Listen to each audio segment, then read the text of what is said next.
अस्सलाम वालेकुम 10th class, कैसे हैं आप सब लोग। लास्ट लेक्चर आप लोगों ने प्रिपेयर कर लिया गैसियस एक्सचेंज इन प्लांट्स। कोई आपको डिफ़िकल्टी तो नहीं हुई इसको समझने के लिए? अगर कोई प्रॉब्लम हो तो आप उस पर मुझसे डिस्कस कर सकते हैं अपने ग्रुप में, कोई बात अगर पूछनी हो या समझ में ना आ रही हो तो। ठीक है, आज हमारा जो टॉपिक है उसमें हमने पढ़ना है, लास्ट टाइम हमने पढ़ा था गैसियस एक्सचेंज इन प्लांट्स, और आज हम जो है वो डिस्कस करेंगे गैसियस एक्सचेंज इन ह्यूमंस।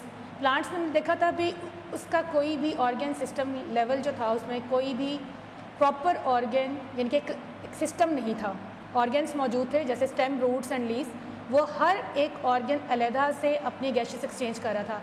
लेकिन हम जो अब ह्यूमन बींग्स और जो हायर एनिमल्स हैं इनकी बात करेंगे तो एक प्रॉपर सिस्टम मौजूद है जिसे रेस्पिरेटरी सिस्टम कहा जाता है। जैसा कि हमने 9th क्लास में पढ़े थे, हमने पढ़ा था डाइजेस्टिव सिस्टम पढ़ा था, और आप लोगों ने हार्ट का सिस्टम पढ़ा था, आर्टियल सिस्टम और वेनस सिस्टम पढ़ा था। इसमें रेस्पिरेटरी सिस्टम में गैसियस एक्सचेंज ह्यूमंस में कैसे होती है और एनिमल्स जो हायर एनिमल्स हैं उनमें कैसे होगी।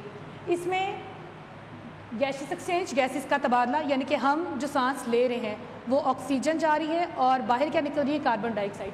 किसके थ्रू? एक प्रॉपर सिस्टम मौजूद है जो कि रेस्पिरेटरी सिस्टम कहलाता है। रेस्पिरेटरी सिस्टम इंसानों के अंदर, ह्यूमंस के अंदर दो पोर्शंस में डिवाइड होता है। एक इसमें द एयर पैसेज वे और दूसरा इसमें आते हैं लंग्स।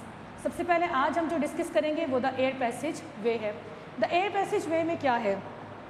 एयर पैसेज वे में ऐसे पार्ट्स शामिल हैं जहाँ पे एयर आउटसाइड से अंदर जाती है, वहाँ पे एक्सचेंज होती है। बाहर वाली एयर से हमने ऑक्सीजन अंदर लेकर गए, अंदर गए, लंग्स के अंदर तक गई, वहाँ पे जाके एक्सचेंज हुई और कार्बन डाइऑक्साइड हमारे बाकी सांस के ज़रिए बाहर आ गई। ये कहलाता है द एयर पैसेज वे। इसमें कौन कौन से पार्ट्स इसके अंदर शामिल होंगे? सबसे पहले इसके अंदर आप इसके पार्ट्स के पहले नाम देख लें। नेम्स इसमें आएंगे। सबसे पहले नोस्ट्रिल्स हैं, नेज़ल कैविटी है। नोस्ट्रिल्स में आपको जो हमारे बैनूनी नथने, नाक, नोज़, ये बाहर हमें जो दो ओपनिंग नज़र आती हैं अपनी नोज़ की, ये नोस्ट्रिल्स कहलाती हैं। ये टूट इसके अंदर नोस्ट्रिल्स हैं हमारे पास। एक तो ये जो बाहर की तरफ से बैरूनी हमें नज़र आ रहे हैं, दूसरे जो हमारे गले के अंदर खुल रहे हैं, यानी कि जो हमारा नाक है वो स्टार्ट में भी इसमें 2 होल्स हैं और फिर बैक गले में भी हमारे 2 होल्स हैं। नोस्ट्रिल्स है। नेज़ल कैविटी जो आपकी नाक की ये वाली जगह है, खाली जगह, ये नेज़ल कैविटी है। फिर इंटरनल नोस्ट्रिल्स हैं, फेरिंग्स, इसके बाद फिर larynx, trachea, lungs, bronchi, bronchioles और एल्वुलाई। ये टोटल एयर पैसेजवे है जहाँ से हम सांस लेकर जाएंगे, सांस और ऑक्सीजन इसके अंदर जा रही है और वापस उधर से एल्वुलाई तक जाने के बाद वहाँ पे गैस एक्सचेंज होगी और वापस कार्बन डाइऑक्साइड जो होगी इसी रास्ते से बाहर आ जाएगी। नॉर्मली तो हम जब सांस लेते हैं तो हम नाक से लेते हैं, लेकिन सांस मुंह के ज़रिए भी अंदर जाता है। आपको पता होगा कभी नाक बंद हो तो मुंह से भी सांस ले सकते हैं, लेकिन ऐसा कम ही होता है, और अगर हो भी तो उसका भी मैं आपको इस पे वे बताऊंगी कि किस तरीके से वो इसको करता है। सबसे पहले अगर हम इसमें बात करें तो हमारे पास नोज़ है और इसके अंदर की जगह नेज़ल कैविटी है। सबसे पहले बाहर वाले नोस्ट्रिल्स आ गए जिन्हें एक्सटर्नल नोस्ट्रिल्स भी कहा जा सकता है। ये बैरूनी नथने जहाँ से हवा अंदर गई, नेज़ल कैविटी आ गई हवा, या ये वाली नेज़ल कैविटी। ये नेज़ल कैविटी आप इसको हाथ लगा के देखेंगे, टच करके देखेंगे तो आपको यहाँ पे एक हड्डी फील होगी, कार्टिलेज से मिलकर बनी हुई है, सॉफ्ट टिश्यूज़ हैं और ये बोन है, सॉफ्ट बोन है। इसमें ये आपको दरमियान में लाइनिंग नज़र आएगी, ठीक है, लाइनिंग नज़र आई। इसके आपको साइडों पे आपको हेयर्स पता चलते हैं कि हमारे नोज़ के अंदर हेयर्स मौजूद हैं। उन हेयर्स का काम क्या है? हेयर्स जो है वो आपके डस्ट पार्टिकल्स को यहीं पे फिल्टर कर लेते हैं। मट्टी अगर हवा में मौजूद है तो वो मट्टी के पार्टिकल्स जो हैं वो यहीं पे स्टक हो जाते हैं और हवा आपकी साफ़ होकर अंदर जाती है। इसके अलावा इसके अंदर म्यूकस मौजूद होता है। इस म्यूकस का काम क्या है? इस म्यूकस का काम है कि हमारे नोज़ को मॉइस्चर रखना है, नमी वाला थोड़ा सा रखना है, और साथ में इसमें टेम्परेचर जो है इसका इंटरनल टेम्परेचर, यानी कि हम जब सांस बाहर अगर हवा बहुत ठंडी है या बहुत गर्म है तो वो जब अंदर नाक के ज़रिए जाएगी तो हमारे बॉडी टेम्परेचर के इक्वल आ जाए। तो इसका काम, हेयर का काम पार्टिकल्स को साफ़ करना, यानी कि स्टक कर देगा, और म्यूकस जो है वहाँ पे उसको मॉइस्चर करेगा और उसको वार्म करेगा हमारी बॉडी टेम्परेचर के मुताबिक। वहाँ से हवा इंटरनल नोस्ट्रिल्स के ज़रिए हमारे फेरिंग्स में जाके खुलेगी। यह ऐसा मस्कुलर पैसेज है, ऐसा मस्कुलर पार्ट है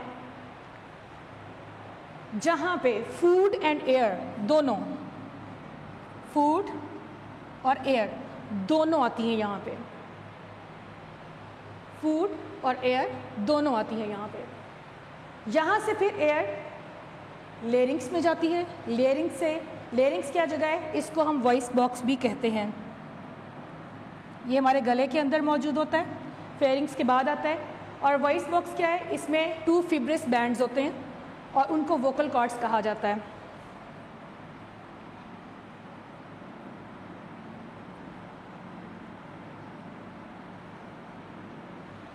वोकल कॉर्ड्स जब हवा इनके साथ जाके स्ट्राइक करती है, वहाँ पे जब गुजरती है तो इन वोकल कॉर्ड्स को वाइब्रेट कर देती है। जब वाइब्रेशन होती है तो फिर साउंड पैदा होती है, इसलिए इसको वॉइस बॉक्स कहा जाता है कि यहाँ पे आवाज़ पैदा होती है। फिर यहाँ से अब हमारी जो एयर है वो ट्रैकिया में जाती है। ट्रैकिया एक लंबी नाली, सांस की नाली जिसे हम कहते हैं, ये होगी, ये तकरीबन 10 सेंटीमीटर लॉन्ग है, 12 सेंटीमीटर 12 सेंटीमीटर ये लॉन्ग है। और इसमें ट्रैकिया के अंदर इसकी नाली की साख ऐसे बनी हुई है कि उसमें सी शेप कार्टिलेज, इनके सी ऐसे है लेकिन जब ये नाली में आएगा तो ऐसे सी आएगा, ठीक है। इस तरह का ये कार्टिलेज से मिलकर बनी हुई एक बोन है। कार्टिलेज सॉफ्ट टिश्यूज़ हैं, कार्टिलेजनस रिंग्स हैं इसके अंदर, इस तरीके से।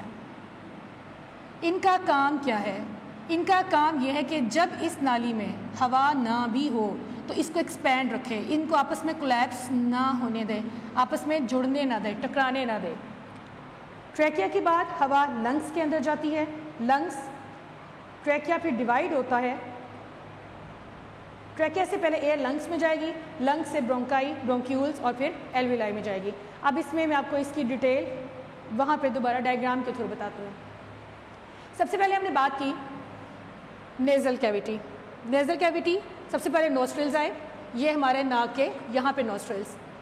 नेज़ल कैविटी ये नाक की खाली जगह, नोस्ट्रिल से हवा अंदर एंटर हुई, नेज़ल कैविटी में आई, यहाँ पे हमारे पास फाइन हेयर्स मौजूद थे और म्यूकस मौजूद था, यहीं से हवा साफ़ हुई, होने के बाद फिर नीचे हमारे पास ये वाली नाली में आ गई। ये जगह वो जो फेरिंग्स हमने पढ़ा कि जहाँ पे हवा भी आ रही है और यहाँ से हमने ओरल कैविटी, मुंह से हमने जब खाना खाया तो वो भी इसके अंदर यहाँ तक पहुँच गई है।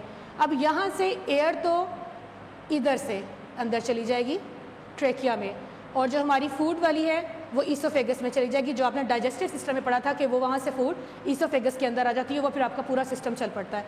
और इधर से जो एयर आ रही है वो ट्रेकिया के अंदर आ रही है।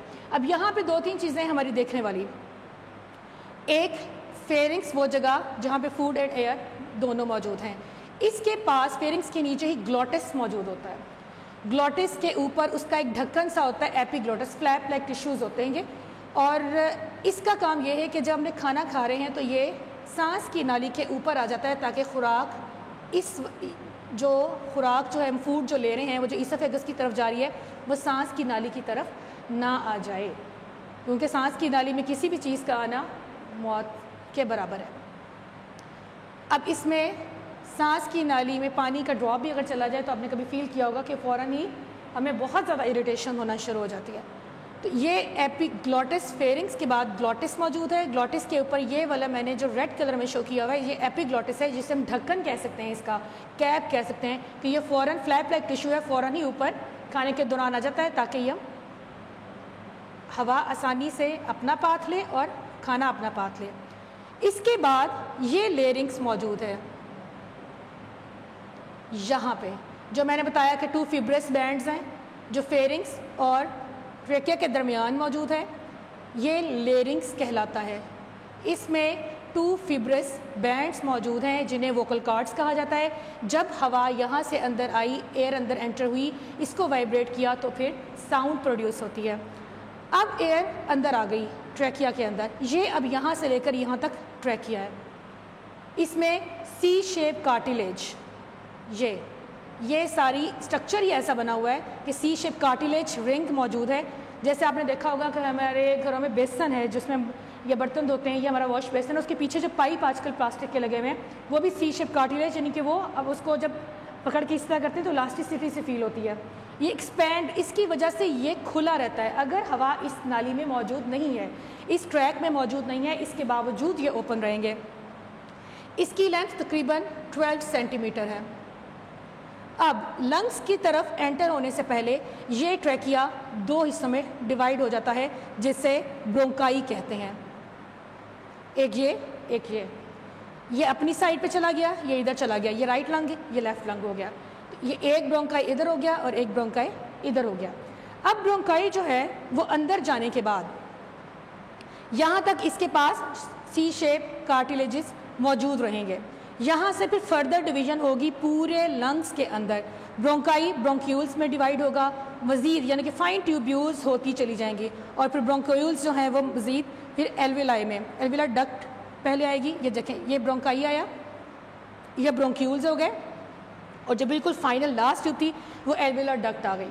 अब एल्विला डक्ट का हम थोड़ा सा पार्ट का यहाँ से अगर हम इसको मज़ीद माइक्रोस्कोपिक देखें तो हमें ये पाउच, यानी कि ये वाली चीज़ एक पाउच पर मुश्तमिल है। ये एल्विला डक्ट जो है वो आगे एक pouch like sac like structures हैं, एल्विलाई सैक लाइक स्ट्रक्चर्स हैं, एक पाउच की सूरत में, क्लस्टर की सूरत में मौजूद होता है। यहाँ पे नेज़ल कैविटी नोस्ट्रिल से एंटर होने के बाद जब एयर यहाँ तक पहुँच जाती है तो फिर यहाँ तक पहुँचने के बाद फिर इसका प्रोसेस यहाँ से आता है। हमने दो बातें पढ़ी थी कि जब लंग्स के अंदर, बल्कि पहले यहीं से देखें, अब यहाँ पे गैशियस एक्सचेंज होनी है। यहाँ पे इसको थोड़ा सा मज़ीद मैग्नीफाई करके दिखाया गया है। अब यहाँ पे एयर पहुँच गई और ब्लड भी हमारे पास आ गया। हमने ये बात पढ़ी थी कि पल्मोनरी आर्टरी और पल्मोनरी वेन के बारे में। वैसे तो हमने हार्ट सिस्टम में उसमें देखा था कि तमाम आर्टरीज ऑक्सीजनेटेड ब्लड लेकर आती हैं और तमाम वेन्स डीऑक्सीजनेटेड ब्लड लेकर आती हैं, सिवाय इस पल्मोनरी के। पल्मोनरी आर्टरी जो होती है वो डीऑक्सीजनेटेड ब्लड लेकर आती है और पल्मोनरी वेन ऑक्सीजनेटेड लेकर जाती है। किसकी तरफ? हार्ट की तरफ। अब ऊपर अगर हार्ट है, यहाँ पे हम शो कर लेते हैं थोड़ा सा इसी तरीके से। अब पल्मोनरी आर्टरी यहाँ से निकली है, ठीक है, यहाँ तक इसको लेकर आई है और इसके पास ब्लड कौन सा है? इसके पास डीऑक्सीजनेटेड ब्लड है। यहाँ पे आएगा, इन कैपिलरीज में से, सब में से, जाल में से गुजरेगा, यहाँ पे गैसेस का तबादला होगा, यहाँ पे इसकी कार्बन डाइऑक्साइड, अब इसमें कार्बन डाइऑक्साइड मौजूद है, ये कार्बन डाइऑक्साइड यहाँ पे आके एक्सचेंज होगी और साफ ब्लड बनेगा, उसमें ऑक्सीजन, जो साफ ब्लड आया उसमें ऑक्सीजन होगी और वो ऑक्सीजन जो है फिर वो वेन्यूल के थ्रू, ये यानी कि पल्मोनरी वेन के थ्रू वापस हार्ट की तरफ चली जाएगी।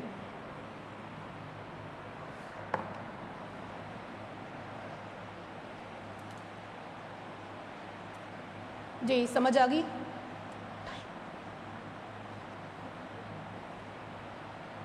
इसको एक मिनट आप दोबारा से रिव्यू ले लें। Gaseous exchange in human respiratory system पर मुश्तमिल है। रेस्पिरेटरी सिस्टम दो हिस्सों पर मुश्तमिल है हमारा, एक एयर पैसेज वे है और एक लंग्स हैं। आज हम जो डिस्कस कर रहे हैं वो एयर पैसेज वे है। इसके पार्ट्स कौन से हैं या इसका पाथवे कौन सा है? नोस्ट्रिल्स हैं, नेज़ल कैविटी, नोस्ट्रिल्स बैरूनी हमारे जो ओपनिंग्स हैं नाक की वो वाली, nasal cavity, internal nostrils, pharynx, larynx, trachea, lungs, bronchi, bronchioles and alveoli. अब एयर एंटर हो रही है नोस्ट्रिल से।